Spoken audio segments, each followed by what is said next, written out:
पिछले 2 साल से कोरोना की मार झेल रहे व्यापार जगत को केंद्र सरकार के आम बजट से क्या कुछ उम्मीदें हैं, ये जानने के लिए हम व्यापारियों के बीच पहुंच गए हैं। अलग अलग सेक्टर से जुड़े व्यापारियों से यहां हम बातचीत करेंगे, ये जानने की कोशिश करेंगे कि आखिर उन्हें इस आम बजट से किस तरह की उम्मीद है। और साथ ही आपको हम ये भी बता दें कि कोरोना काल था, लॉकडाउन की वजह से व्यापारियों ने बड़ा नुकसान झेला है, तो ऐसे में उम्मीदों की लिस्ट लंबी है, लेकिन सरकार कितना सुन पाती है, सरकार तक क्या कुछ संदेश, ये तमाम व्यापारी जो इस वक्त यहाँ हमारे साथ मौजूद हैं उनसे हम बातचीत कर जानने की कोशिश करेंगे। ब्रजेश गोयल हैं, chamber of trade and industry के चेयरमैन हैं, जो कि तमाम जो व्यापारी हैं देश भर में उनसे लगातार बातचीत करते हैं। पिछले दिनों आपने महापंचायत भी एक की थी, क्या आपकी मांगे हैं आम बजट में? आपको लगता है कुछ राहत व्यापारियों को मिलेगी? देखिए, अभी कुछ दिन पहले व्यापारियों की तरफ से हमने एक महापंचायत का आयोजन किया था, जिसमें दिल्ली की लगभग 150 से 200 बड़ी बड़ी व्यापारिक संस्थाओं ने हिस्सा लिया। व्यापारियों ने 4 प्रमुख मांगे रखी, जो हमने केंद्रीय वित्त मंत्री निर्मला सीतारमण जी को भेजा है। एक तो सबसे बड़ा मुद्दा है दिल्ली के 20 लाख व्यापारियों का, कि जो इनकम टैक्स में जो छूट सीमा है वो पिछले 8 सालों से 2.5 लाख ही बनी हुई है। सरकार ने क्या किया कि 5 लाख तक की इनकम वालों को टैक्स फ्री कर दिया, लेकिन जैसे ही आपकी आय 5 लाख से ऊपर जाती है तो आपको 2.5 लाख के ऊपर ही टैक्स देना पड़ता है, आपको रिटर्न भी फाइल करनी पड़ती है। तो एक तो हमारी मांग है कि जो आयकर की इनकम टैक्स की छूट सीमा है उसको 2.5 लाख से बढ़ाकर 5 लाख किया जाए। पहले जो टैक्स स्लैब थे 5%, 10%, 20%, 30% होते थे। सरकार ने पिछले बजट में 10% का स्लैब हटा दिया, अब 5%, 20%, 30% कर दिया। व्यापारियों का कहना है कि 10 लाख तक अधिकतम 10% टैक्स होना चाहिए, 10% को स्लैब को वापस लाना चाहिए। कॉर्पोरेट में 25% टैक्स लग रहा है, एक आम व्यापारी को 30% अधिकतम टैक्स देना पड़ता है, तो कॉर्पोरेट की तरह ही अधिकतम 25% का स्लैब लगाना चाहिए। तीसरा पॉइंट है कि जो व्यापारी है पूरी जिंदगी सरकार को टैक्स देते हैं, उनको उनकी ओल्ड एज में, रिटायरमेंट के समय उनको ओल्ड एज बेनिफिट, कुछ पेंशन, इंश्योरेंस जैसी सुविधा मिलनी चाहिए। और चौथा पॉइंट है कि जो 1 करोड़ 2 करोड़ जिनकी सालाना टर्नओवर है उनको इनकम टैक्स में टैक्स ऑडिट कराना पड़ता है कुछ शर्तों के साथ में। तो हमारी मांग है कि कम से कम जो टैक्स ऑडिट है इनकम टैक्स में, उसके लिमिट बढ़ाकर 5 करोड़ कर दी जानी चाहिए।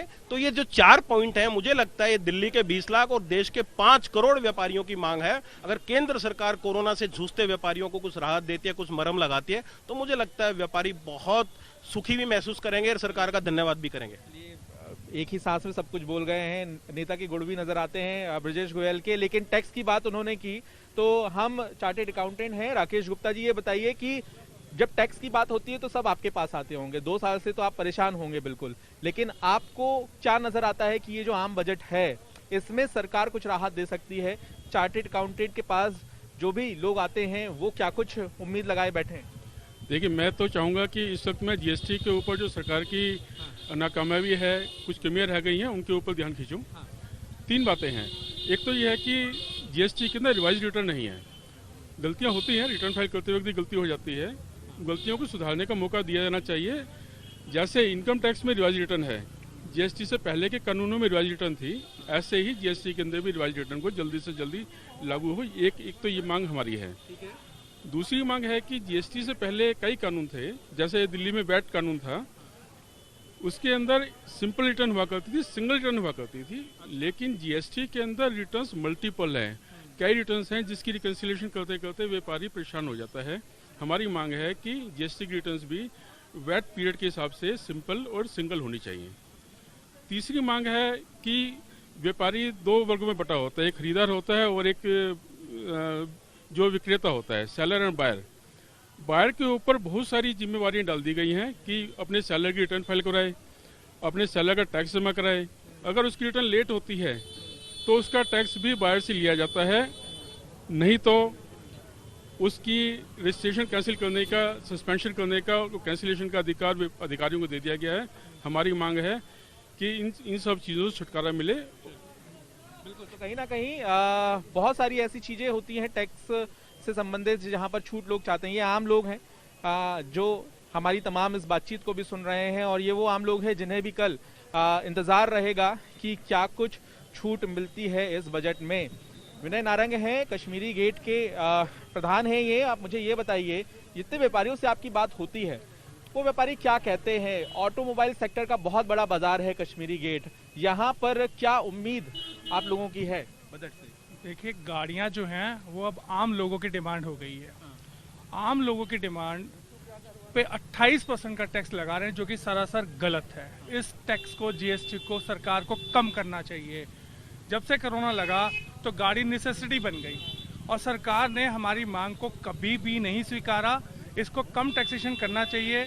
उम्मीद है हमें कि इस बार शायद सरकार हमारी बात सुनेगी और ऑटो पार्ट्स और मोटर पार्ट्स पे 28 की दर को हटा के कम स्लैब लाया जाएगा। कम स्लैब से फिर राहत होगा, क्योंकि कई दिनों से आप लोग ये मांग कर रहे हैं। जब से ये कोरोना लगा, उससे पहले से भी जब जीएसटी आया था तब से डिमांड है हमारी। अब कोरोना में तो डिमांड और ज़्यादा बढ़ गई है, तो हम चाहते हैं इस स्लैब को कम किया जाए ताकि एक आम आदमी को, एक आम गाड़ी वाले को उसका फायदा हो, क्योंकि गाड़ी अब एक नेसेसिटी आइटम बन चुकी है। ज्यादातर जो आवाजें आ रही हैं वो आ रही हैं टैक्स स्लैब को लेकर ही, और इससे संबंधित ही सब कुछ होता है व्यापार में। लेकिन खाने पीने पर अब आ जाते हैं। जाने माने जो मिष्ठान भंडार के संचालक हैं कपिल जी, वो हमारे साथ जुड़ गए हैं। सर, मुझे ये बताइए, तेल के हालात क्या हैं, खाने पीने की जो चीजें हैं उसके हालात क्या हैं? लोग क्या अब कम दुकानों में पहुंचने लगे हैं क्योंकि चीजें महंगी होने लगी है? लोगों पे बहुत असर आया है। तेल के दाम पिछले 2 सालों में काफी बढ़े हैं। गैस के दाम हर महीने सरकार 150-200 रुपए 1 तारीख को बढ़ा देती है, उससे बहुत फर्क आता है। अब हम लोगों को झेलना पड़ता है। व्यापार पहले ही कम है। 2 कोरोना में 3-3 महीने लॉकडाउन रहा, अब फिर ये ऑड इवन हो गया, फिर लॉकडाउन हो गया। सिटिंग बंद कर देती है गवर्नमेंट, 1 मिनट में आदेश कर देती है सिटिंग बंद कर दो, तो कस्टमर कहाँ जाएगा और वो कहाँ खाएगा? तो हमारे व्यापार पे इसका बहुत ज्यादा असर हुआ है। गैस के दाम बढ़ जाने की वजह से आपको भी अपने दाम बढ़ाने पड़े? अब हर महीने कैसे दाम बढ़ा सकते हैं? कस्टमर थोड़ी आएगा, वो कहेगा कि आप हर महीने दाम बढ़ाओ, तो वो हमें अपने बियर करने पड़ते हैं और उसको फिर 2-3 महीने में इम्प्लीमेंट करना पड़ता है हमें। फिर कस्टमर कहता है जी बड़ी जल्दी रेट बढ़ा देते हो आप। मसाले हैं, हर चीज महंगी हुई है, कोई चीज सस्ती नहीं हुई। कागज का लिफाफा है तो वो भी महंगा हो गया। तो सस्ता क्या हुआ? कुछ नहीं। बिजली के दाम वो बढ़ रहे हैं। लॉकडाउन रहा, दुकानें नहीं खुली, लेकिन बिल उतने ही आते रहे, वो सब पे करने पड़े। बिल आपको पास नहीं आया, ऑनलाइन आ गया, आप उसको पेमेंट करो बस। उसमें गवर्नमेंट ने कोई राहत नहीं दी। यहाँ पर सबसे अहम बात जो है, जो कि हर किसी से जुड़ी हुई है, वो यही है कि जब खाने पीने की चीज महंगी होती है तो आपका बजट बिगड़ता है, घर का बजट बिगड़ता है। और भी यहाँ पर जो व्यापारी हैं उनसे हम बातचीत कर लेते हैं। क्या नाम है आपका? सर, मेरा नाम रूबल मुंजाल है। रूबल मुंजाल जी, ये बताइए क्या व्यापार है आपका और किस तरह की उम्मीद लगा रहे हैं आप? कल जब टकटकी लगाकर बजट दिखेंगे तो क्या राहत चाहिए आपको? सर, मेरा जो काम है वो लुब्रिकेंट्स का है, यानी कि इंजन ऑयल गियर ऑयल जो गाड़ियों में डलते हैं, तो उस पर टैक्स बहुत ज़्यादा दे रखा है सरकार ने, जो कि 18% है जीएसटी।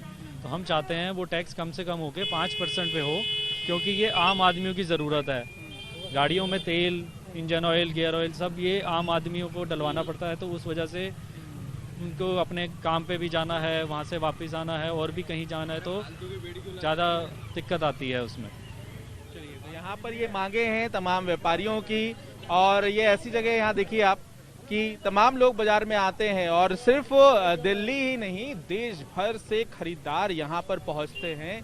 और आम बजट कोरोना काल में जब एक बार फिर से आएगा तो व्यापारियों को उम्मीद है कि वो राहत जरूर लेकर आएगा। और देखना होगा कि जब ये बजट का पिटारा खुलता है तो क्या कुछ बाहर निकलता है आम लोगों के लिए और व्यापारियों